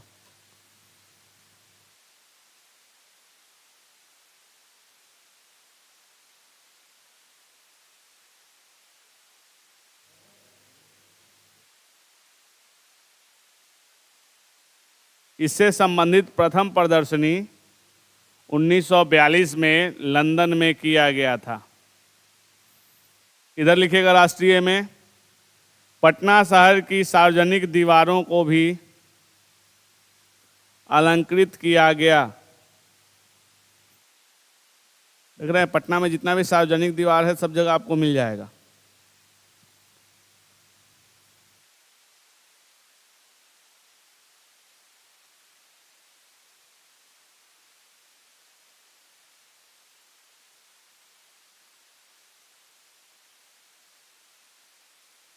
इधर लिखिएगा 1967 में हुए दिल्ली के 1967 में हुए दिल्ली के प्रदर्शनी से इसे अंतर्राष्ट्रीय ख्याति प्राप्त हो गई। 1967 में हुए दिल्ली के प्रदर्शनी से इसे अंतर्राष्ट्रीय ख्याति प्राप्त हो गई।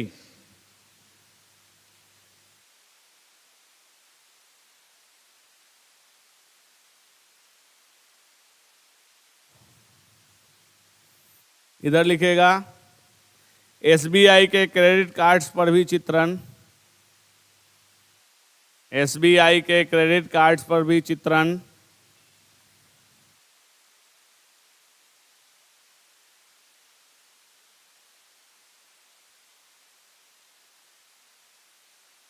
इधर लिखेगा जापान के तोकामाची सिटी में,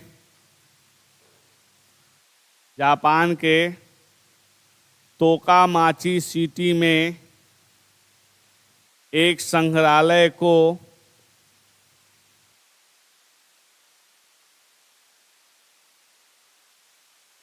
पूरी तरह से मधुबनी पेंटिंग को समर्पित किया है। एक संग्रहालय को पूरी तरह से मधुबनी पेंटिंग को समर्पित किया है।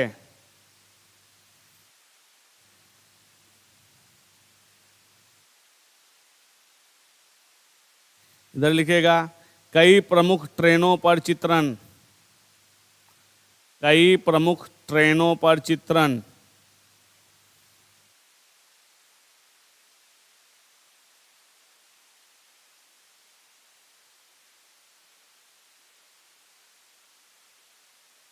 इधर लिखेगा जर्मनी के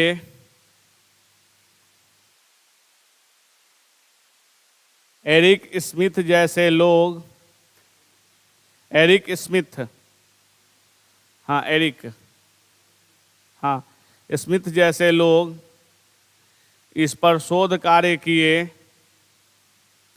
जिससे इसके ख्याति में, जिससे इसके ख्याति में और बढ़ोतरी हुई।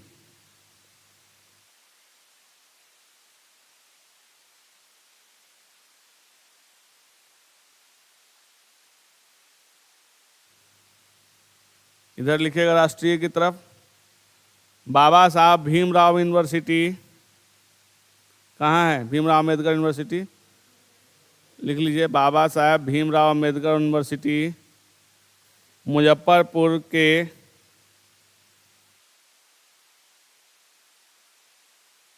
दीवारों को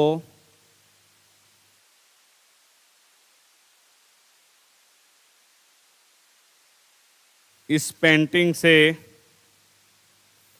अलंकृत किया गया।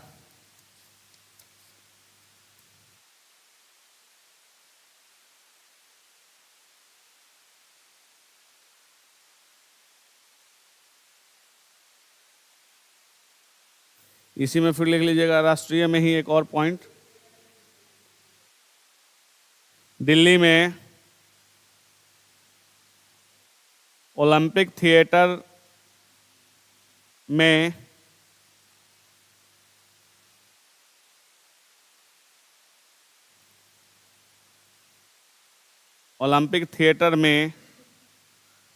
अर्चना मिश्रा द्वारा प्रस्तुति किया गया।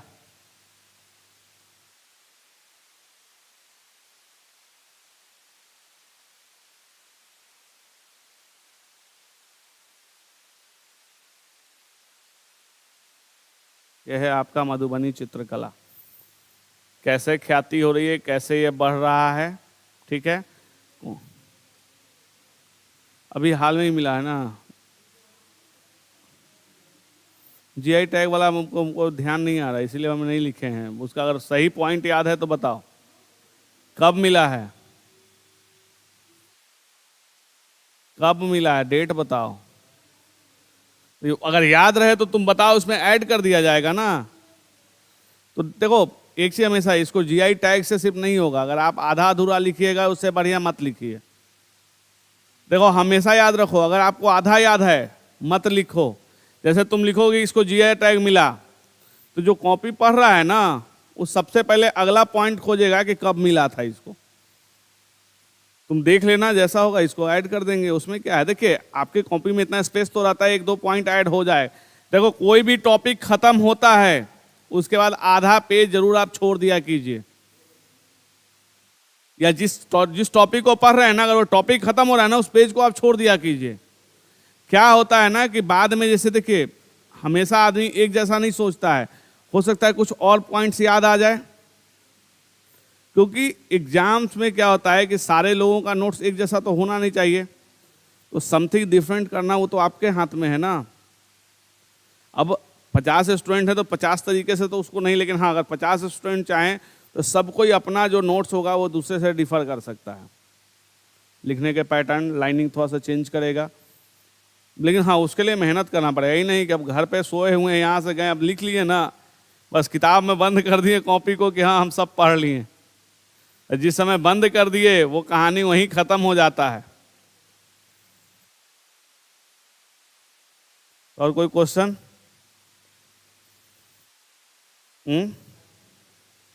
हाँ क्या जी का? हाँ क्या जी का कंक्लूजन? कंक्लूजन लिखवाना है, लिखवा देंगे, अभी नहीं बाद में लिखवाएंगे अभी। और कोई क्वेश्चन है तो वो बोलो ना।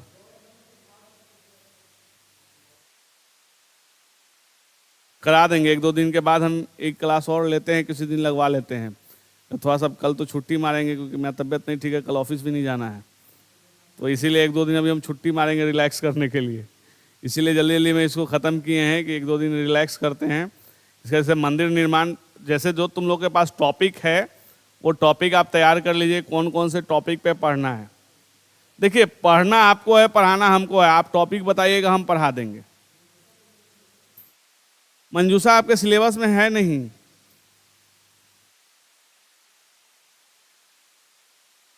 वही इसीलिए तो हम आपको क्या बोल रहे हैं कि आप लोग टॉपिक कुछ डिसाइड कर लीजिए, क्या क्या बच रहा है या क्या क्या हमसे करवाना है वो आप बता दीजिएगा, हम फिर आपको आगे पढ़ा देंगे, उसमें कोई बहुत बड़ी बात नहीं है।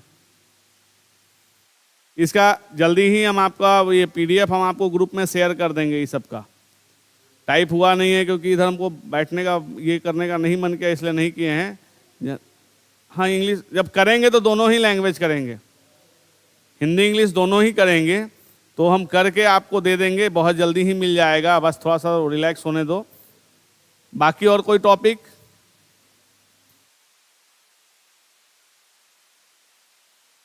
क्वेश्चन पूछा है ऐसा? और वो इस टेस्ट में आया था, तो बिहार की चित्रकला पे पश्चिमी प्रभाव दिख रहा है? प्रभाव दिखा कहाँ से? लिखा नहीं क्या?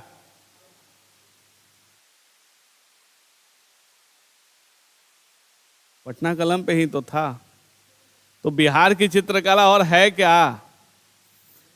मधुबनी में तो कोई प्रभाव है नहीं, विदेशी प्रभाव। मंजूषा में है नहीं, पटना कलम में रह सकता है, पाल कला तो अपना ही है, मौर्य कला अपना ही है। तो तुम लोग जब घूम फिर के बस इतना दिमाग नहीं लगाए, नहीं हो सकता है।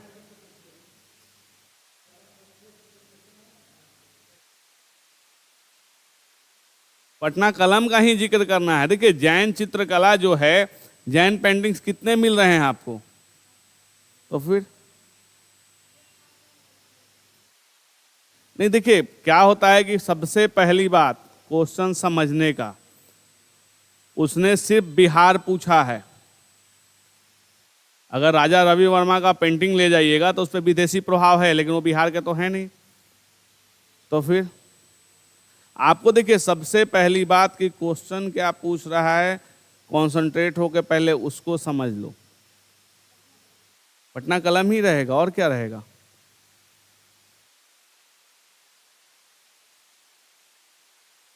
और कोई क्वेश्चन? आप लोग क्वेश्चन एक तैयार कर लीजिए, जो अगर रह रहा है ना 2-3 क्वेश्चन, किसी दिन फिर 2 घंटे का क्लास रखेंगे, 2 घंटे में वो सब क्वेश्चन हो जाएगा डील। ठीक है, क्वेश्चन आप लोग तैयार कर लीजिए क्या क्या है, उस हिसाब से करेंगे उसको। फिर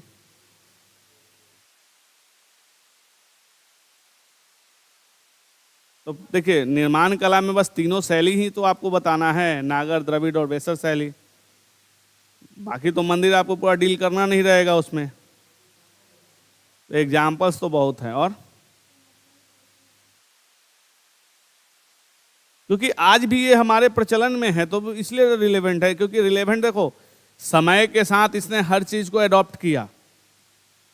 जैसे पहले राम विवाह से शुरू हुआ, आज बुद्ध से लेके हर चीज, जो चीज देख लो वो सारा मधुबनी पेंटिंग में डेवलप होते गया। अगर वो स्ट्रेट रहता है कि हम इसमें कोई चीज का समायोजन नहीं करने देंगे, खत्म हो जाता।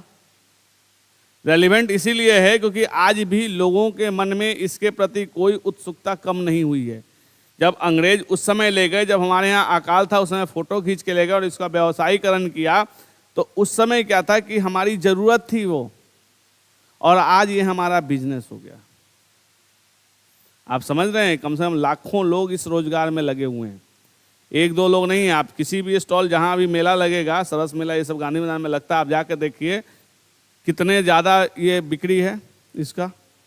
इवन अगर आप एक साड़ी लेने जा रहे हैं ना, तो 10,000, 12,000, 15,000 तक में लग जाएगा, जबकि बहुत ज़्यादा कॉस्टिंग नहीं है पेंटिंग करने के लिए। अगर आप साड़ी लेके दे दीजिए, आर्टिस्ट लोग हैं, वो लोग बोलते हैं कि 1,000 रुपये हमको दे दीजिए, हम पेंटिंग कर देंगे। अब सोच लो, तो पटना कलम लुप्त होने का कारण हो गया ना कि पटना एकदम हम उसी ढर्रे पे चलेंगे। जैसे अगर आपको रास्ता यहाँ से कहा जाए कि स्टेशन जाना है, तो कह दिया कोई कि सीधे चलना है, तो क्या आप एकदम सीधे ही जाइएगा? मान लीजिए बीच में पोल हो गया, तो फिर पोल पे चढ़िएगा, फिर उतरिएगा, आगे बिल्डिंग आ गया उस पर चढ़िएगा, उतरिएगा, कि जहाँ से रास्ता मिलेगा वैसे वैसे चले जाएंगे। तो पटना कलम के साथ प्रॉब्लम क्या हुआ कि वो स्ट्रेट चला, तो स्ट्रेट चला तो खत्म होना ही है उसको। क्या हुआ, मधुबनी ने क्या किया, राम विवाह से शुरू किया और सब सारे धर्मों को अपना लिया। आप अगर जाकर देखिए, अच्छा कलेक्शन जब यहाँ जब लगेगा ना, तो मधुबनी का जाकर देखिए। और इसका मेन श्रेय बिहार सरकार के उद्योग विभाग को जाता है, जो इसको इतना ज़्यादा पॉपुलराइज कर दिया। सबसे ज़्यादा अगर कोई किया, बिहार सरकार और उपेंद्र महारथी शिल्प अनुसंधान संस्थान, ये दो मिल के सबसे ज़्यादा इसको पॉपुलर किया। कह तो कि इतना डिमांडेबल है और इतना महंगा है प्रोडक्ट इसका। आप मालूम है, एक स्टॉल लेने जाइए 1200, 1500 इतना रेट है, जबकि कोई ज़्यादा खर्च नहीं है। लेकिन फिर भी अपना वो आर्टिस्ट है। अब यहाँ नहीं भी पटना में सेंटर होगा सिखाने वाला, हमको नहीं लग रहा है 50 से कम सेंटर होगा जो लोग अपने सिखाते हैं, बनवाते हैं। तो यहाँ क्या है कि देखिए, एक दिखावा भी हो गया। आप देखे होंगे कोरोना टाइम में मास्क कितना महंगा बिक रहा था, मधुबनी पेंटिंग वाला मास्क। तो क्या चीज पे नहीं उस पेंटिंग ने अपनाया? तो प्रासंगिक इसीलिए है ना कि वो सब मीडियम को अपना लिया। मास्क में चाहिए तो मास्क में, जूता पे चाहिए तो जूता में, चप्पल में, जहां मिल जाए सब में वो अपना लिया। रुमाल पे जाके देखो तो कोने पे एक इतना छोटा सा पेंटिंग करने का, उसका भी लोग 20 रुपया लेता है। एक छोटा सा पेंट उस पर कर देगा, उसका भी 20 रुपया चार्ज करता है वो लोग। तो प्रासंगिक इसीलिए है। देखिए, जो भी रेलेवेंट आज रहेगा, जो समय के साथ अपने आप को बदलना सीख जाएगा, हमेशा याद रखिएगा, जो एकदम स्ट्रेट रह जाएगा खत्म हो जाएगा। जैन धर्म क्यों नहीं आगे बढ़ा? वो एकदम स्ट्रेट था कि नहीं, हमको इससे इधर उधर होना ही नहीं है। बुद्ध अपना सोचे कि ना, हमको मध्यम मार्ग अपना लेना है, बेचारे निकल गए। आज जितने भी हमारे यहाँ सो कॉल्ड सेकुलर हैं, वो क्या है, मध्यम मार्ग वाले हैं। गांधी जी मध्यम मार्ग क्यों अपनाए थे? एक तो दुबले पतले आदमी थे, अंग्रेज अगर 2 लाठी मारता तो वहीं मर जाते वो। तो अगर क्या करते थे, जब नहीं कुछ होता था तो बेचारा धरना पर बैठ जाता था कि कैसे बैठ जाएंगे तो पिटाएंगे तो नहीं, हो गए पॉपुलर। अगर वही रहते हैं कि अगर उग्रवादी रहते हैं, इनको कौन कब के मरा के रहते हैं? कभी सुनी हो कि गांधी जी 2 लाठी खाए हैं? तो मध्यम मार्ग अपनाए। इसीलिए गांधी आज भी प्रासंगिक है कि उन्होंने क्या किया कि समय के साथ अपने आप को चेंज किया। ये लोग गांधी जी का सुन के हंस रहे। गांधी जी को कभी पिटाया हो सुने? वो कहीं गांधी जी पिटाए हो? अब आप एक इंटरेस्टिंग स्टोरी सुना रहे गांधी जी का। आप लोग सोचते थे कि गांधी जी 2nd क्लास के से ट्रेन से चलते थे। आपने सुना है, हम लोगों ने किताबों में बहुत पढ़ा है कि गांधी जी 2nd दर्जा से चलते थे। और पता है वो 2nd ट्रेन होता कैसा था? वो सिर्फ गांधी जी के लिए ही चलता था। तो उतना बढ़िया 2nd क्लास से हम क्यों नहीं चलेंगे? हम क्यों 1st क्लास में जाएंगे? हम वही कह रहे हैं कि जो वो सेकंड दर्जा जो आपने सुना है या हम लोगों ने किताबों में पढ़ा है, पता है उसमें सिर्फ गांधी जी का बोगी रहता था, आगे पीछे जो उनके चापलूस होते हैं उनका 3 गो बोगी रहेगा ना, अब बस वही वो सब स्टेशन पर रुकना था। तो सरकार देखता था कि अगर पब्लिक ट्रेन से भेजेंगे तो रह जाएगा, ट्रेन 2 दिन में वहाँ पहुँचेगा ही नहीं। इनका अपना अलग से ट्रेन रहता था। और हम लोग को किताबों में क्या पढ़ाया जाता था कि गांधी जी सेकंड क्लास से चलते थे। अरे तो वैसा सेकंड क्लास तो सबको ही खोजेगा। हाँ, अंग्रेज के विरुद्ध थे, सिर्फ दिखावा के लिए थे, क्योंकि वो एक तरह से अंग्रेज उनको अपने प्रवक्ता के रूप में यूज कर रहे थे। जैसे देखिए, अगर आप पढ़िएगा स्टोरी ना, हिस्ट्री पढ़िएगा, तो आपको बहुत कुछ जानने को मिल जाएगा। आपको हंसी आएगा कि हम लोग पढ़ क्या रहे हैं, उसका मतलब क्या निकलता है। जैसे आज तक आपने पढ़ा होगा कि हाँ वो सेकंड क्लास से चलते थे ट्रेन से। हम लोग भी सोचते थे भाई धक्का खा के जा रहे हैं, अरे भाई सेकंड क्लास ट्रेन उनका स्पेशल ट्रेन होता था, तो क्या दिक्कत है, वो सेकंड क्लास रहे चाहे थर्ड क्लास ट्रेन रहे। चलो बुलाएं अजय को, खत्म किया जाए।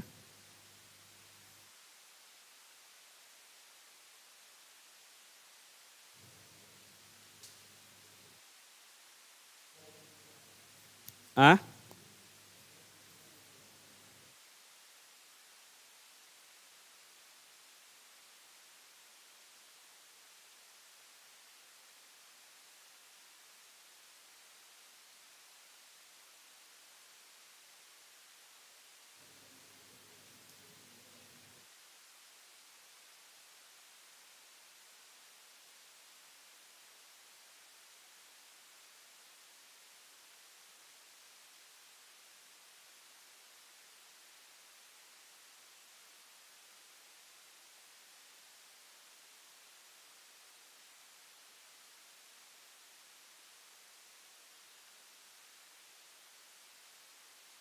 तो उठा ही नहीं रहा, सब आज बिजी है।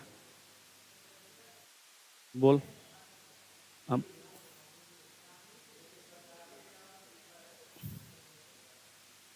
क्या बोलो?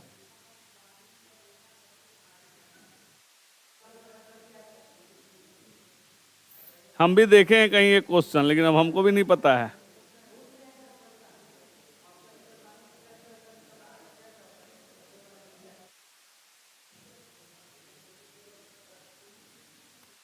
हेलो, हाँ आइएगा अजय जी। देखो अब उसका हमको नहीं पता है कि कब से वो किए हैं। हम भी कल देखे हैं सोशल मीडिया पे ये क्वेश्चन। क्या?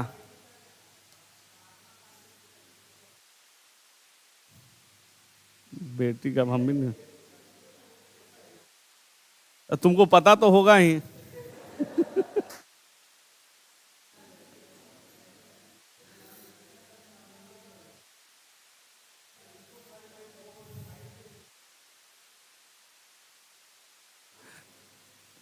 तुमको नहीं पता है?